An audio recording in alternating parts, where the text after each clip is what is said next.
नमः और आप देख रहे हैं युग का इंसाफ न्यूज चैनल। युग का इंसाफ न्यूज चैनल से जुड़े रहने के लिए हमारे चैनल को सब्सक्राइब जरूर करें।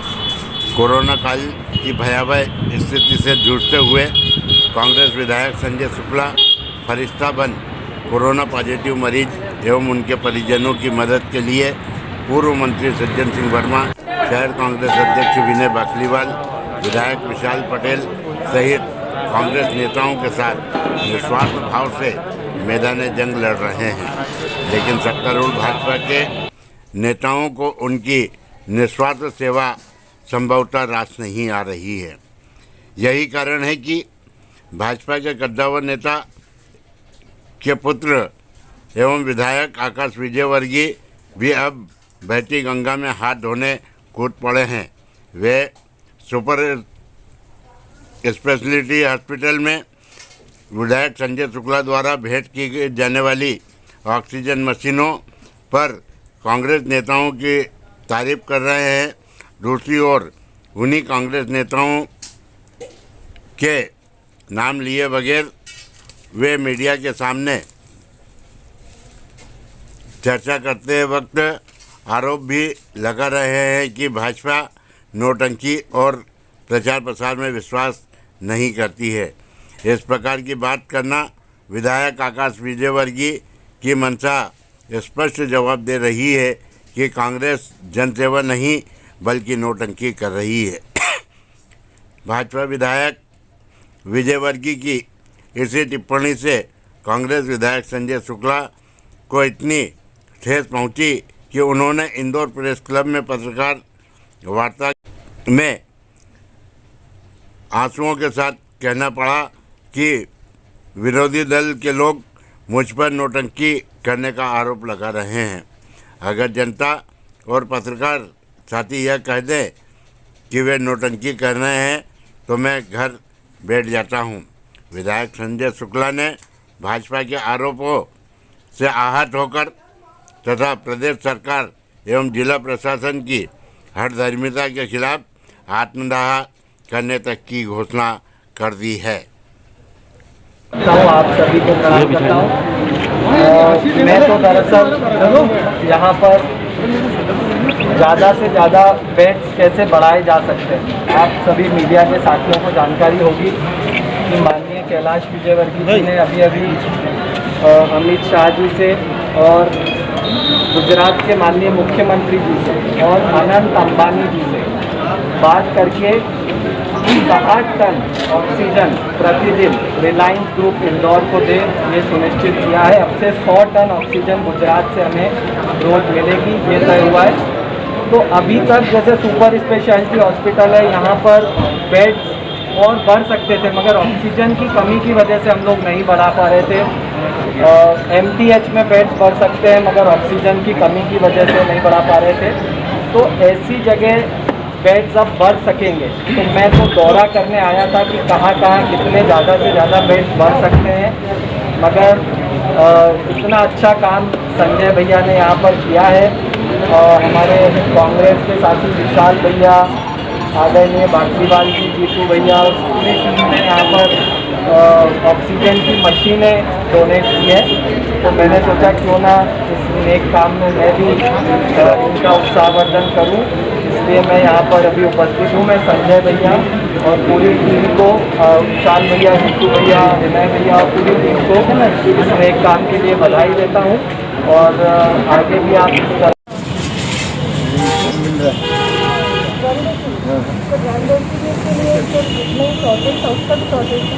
अभी 2 दिनों के बाद से जब से गवर्नमेंट अपने हाथ में है उसके बाद में स्टॉप हो जाएगा। उसके बाद जो है पुराना जो वोट पेशेंट तक लगा नहीं है, उसको करने में कुछ नया पेशेंट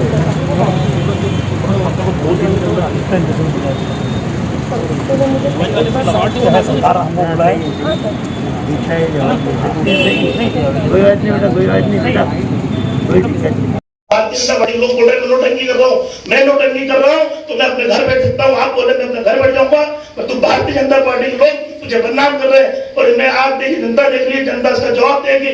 मैं परंतु आज मुझे बदनाम किया जा रहा है। मैं यहाँ आके बोल रहा हूँ, पद्मा गोदरी जी आपको जनता माफ नहीं करेगी, इंदौर के कलेक्टर को माफ नहीं करेगी। जो आपसी जनप्रतिनिधि काम कर रहे हैं और भारतीय जनता पार्टी को काम कर रहे हैं, मैं आम जनता से निवेदन करता हूँ, आप मेरा साथ दे। हम लड़ाई लड़ेंगे, कांग्रेस पार्टी लड़ाई लड़ेगी, कमलनाथ जी लड़ाई लड़ेंगे, अध्यक्ष वर्मा जी लड़ाई लड़ेंगे। परंतु आप इंदौर की इंतजार हो सकते हैं कि तो ये लाशों का ढेर बनने वाला है और इंदौर महान की नगरी है जो ये माफ नहीं करेगी आप लोगों को, जिन जिनको लाखों वोटों जिता रहे हैं, एक भी आगे नहीं आ रहा है। मैं आम जनता से निवेदन करता हूँ, आप मेरा साथ दे, हम लोग मिल लड़ाई लड़ेंगे तो इंदौर को जिताएंगे जैसा हर चीज जिताया। धन्यवाद।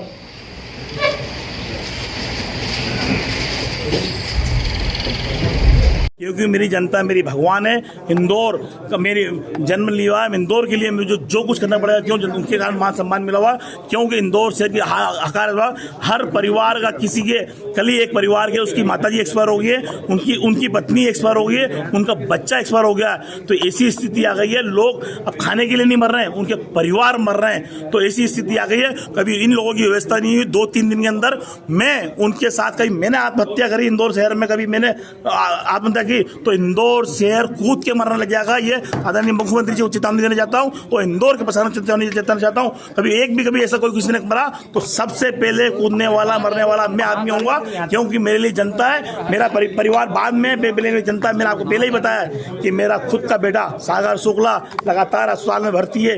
वो मेरे घर के अंदर मेरा बिस्तर अलग कर दिया गया है, घर के अंदर नहीं आ रहे हैं। मेरा परिवार 80 लोग परिवार है, मैं घर के बाहर रह रहा हूँ। कैसे रह रहा हूँ मैं जानता हूँ, मेरे को खाना कैसे मिल रहा है जान रहा हूँ। मेरा बच्चा अस्पताल भर्ती होने के बाद भी मैं आम जनता के लिए लड़ाई लड़ रहा हूँ, हर अस्पताल में जा रहा हूँ, हर जगह जा रहा हूँ। आप लोग मेरे साथ में जा रहे हैं, परंतु प्रशासन इंदौर का जग नहीं रहा है और एक भी इंजेक्शन हमको नहीं दिया जा रहा है। और हम तो चेक भी दे रहे हैं, हम अस्पताल भी दे रहे हैं, ऑक्सीजन भी दे रहे हैं, और हमसे क्या चाहिए? आप जान ले लें हमारी, हम जान देने को भी तैयार है, परंतु इंदौर की जनता के लिए आप कुछ करके दिखाएं। मैं यही आप निवेदन कर रहा हूँ कि इंदौर शहर, मैं तो आत्महत्या करूंगा, इंदौर शहर आत्महत्या कर लिया तो हिंदुस्तानी पूरा वर्ल्ड आपके लिए थू करेगा। आप सिर्फ हम जीत जाएंगे, बंगाल जीत जाएंगे, परंतु देश से हार जाएंगे, प्रदेश से हार जाएंगे। यही मेरा। कितने दिन का टाइम दे रहे हैं आप? मैं 2 दिन का टाइम दे रहा हूँ। 2 दिन का कभी नहीं हुआ तो मैं ये तैयारी करूंगा और मैं करके दिखाऊंगा। मैं शिवराज सिंह चौहान जी, मुख्यमंत्री मध्य प्रदेश शासन, आप मध्य प्रदेश में कोरोना के संक्रमण को संभाल नहीं पाए हो। योर सरकार इज फेल्यूर, योर गवर्नमेंट। शहरों में इतनी विकराल स्थिति है, कोरोना संक्रमण के लोग टप टप मर रहे हैं, ये संक्रमण गांव तक फैल गया है। मेरा आपसे अनुरोध है शिवराज चौहान जी, भाषण देने के बजाय हर मध्य प्रदेश की हर ग्राम पंचायत में एक ऑक्सीजन वैक्सीनेटर मशीन भेज दीजिए। कम से कम गांव में कोई स्वास्थ्य सुविधा आपकी नहीं है, कम से कम ऑक्सीजन की कमी से तो लोग ना मरे। मेहरबानी करके मध्य प्रदेश की हर पंचायत में एक ऑक्सीजन वैक्सीनेटर मशीन भेजिए, ये आपसे हाथ जोड़कर अनुरोध है मेरा। देखिए, ऐसा बिल्कुल भी नहीं है। भाजपा के जो कार्यकर्ता हैं, भाजपा के नेता हैं, वो दिखावे में विश्वास नहीं करते हैं। आज मैं भी यहाँ पर आया हूँ तो थोड़ी सी ऑक्सीजन की व्यवस्था सुनिश्चित हुई है, इसलिए यहाँ पर आ पाया। वरना सुबह उठता हूँ तब से लेकर रात तक लगातार किसी को हॉस्पिटल की व्यवस्था, किसी को आईसीयू की व्यवस्था, किसी को रेमडेसिविर की व्यवस्था, इसमें हम लोग लगे रहते हैं। ऐसा नहीं कि कहीं भी जाके फ़ोटो खिंचा लिया, ऐसा काम हमारे भारतीय जनता पार्टी के नेता नहीं करते हैं, ऐसे हमारे संस्कार नहीं हैं। तो सभी नेता सुबह से रात तक काम कर रहे हैं और अभी जो सबसे ज़्यादा आवश्यकता है वो कैसे ऑक्सीजन की उपलब्धता शहर में हो सकती है, कैसे रेमडेसिविर की उपलब्धता हो सकती है। तो इसके लिए कोई दौरा करना या मीडिया में जाना, इसकी आवश्यकता नहीं है। ये तो हम लोग फ़ोन पे, व्हाट्सएप पे तमाम मैन्युफैक्चरर से संपर्क कर रहे हैं, जितनी ताकत अपनी है सब लगा के प्रयास कर रहे हैं कि सभी सामग्री इंदौर वासियों को उपलब्ध हो। तो सभी लोग सक्रिय हैं और हम लोग सक्रिय थे, हैं और हमेशा रहेंगे। रोल राजनीति जो सक्रिय जो होता है, इसमें आपको क्या लगता है कौन सक्रिय नज़र आ रहा है कोरोना काल में? इस वक्त तो इंदौर में सिर्फ एक ही व्यक्ति दिख रहा है जो राजनीतिक चाहो या सामाजिक और जिनकी पृष्ठभूमि में रही है मदद करने की शुरू से ही, इनके पिताजी की भी रही है, तो वो संजय शुक्ला। वो व्यक्ति आज बगैर किसी दाग लपेट के, बगैर किसी लालच के, उसको लालच नहीं, आप चाहे महापौर का टिकट देंगे नहीं देंगे उसको फर्क नहीं पड़ता है, वो इतना प्रतिष्ठित परिवार है तो उन्हें इज्जत की ज़रूरत नहीं है, बहुत इज्जत वैसे ही उनकी है। और इतने जो शहर के जो पुराने नेता हैं और आज बीजेपी के जो चुने हुए विधायक हैं, सांसद वैसे घूम रहे हैं जो पिकनिक मनाने घूम रहे हैं, वो कोई काम फील्ड में उतर के नहीं कर रहे हैं क्या। और बाकी कुछ नेता तो अपनी आकाओं के आदेश पे शहर छोड़ के बाहर जा चुके हैं। और इस वक्त सिर्फ एक ही व्यक्ति है जो काम कर रहा है।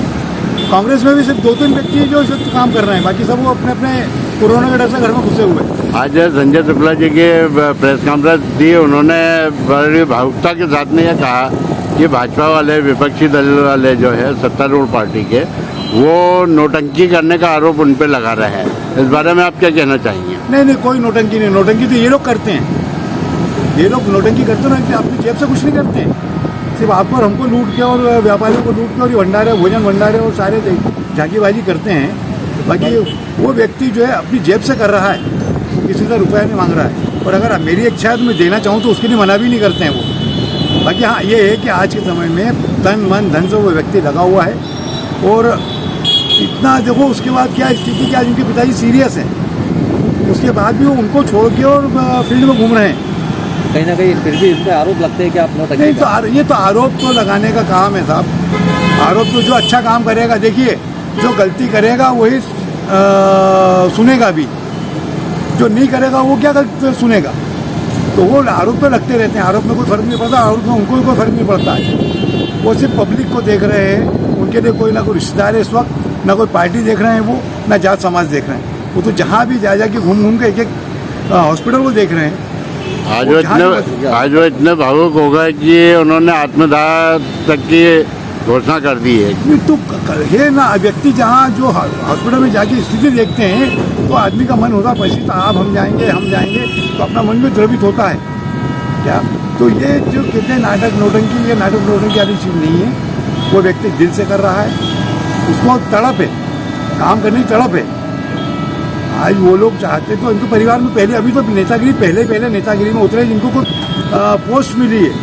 नेतागिरी तो उनके पिताजी भी वर्षों से करते रहे। क्या लगता है आपको उनका चोर तो कौन होगा? हाँ जी, क्या लगता है आपको उनका चोर तो कौन होगा? हाँ, तो चोर डायरी है ना, चोर, ये चोर जो माल कमा के बैठे हैं, किसी ने 1 रुपया दान नहीं किया है अभी तक। देख लो आप किसी पेपर के अंदर, और इनका बड़ा नेता भी बड़ा चोर। आज मोदी जी के नाम से जो PM पे केयर फंड में दिया था इन्होंने, उस पैसे का हिसाब तो बताइए कहाँ खर्च किया है। आपका सब परिचय? शरद दुबे।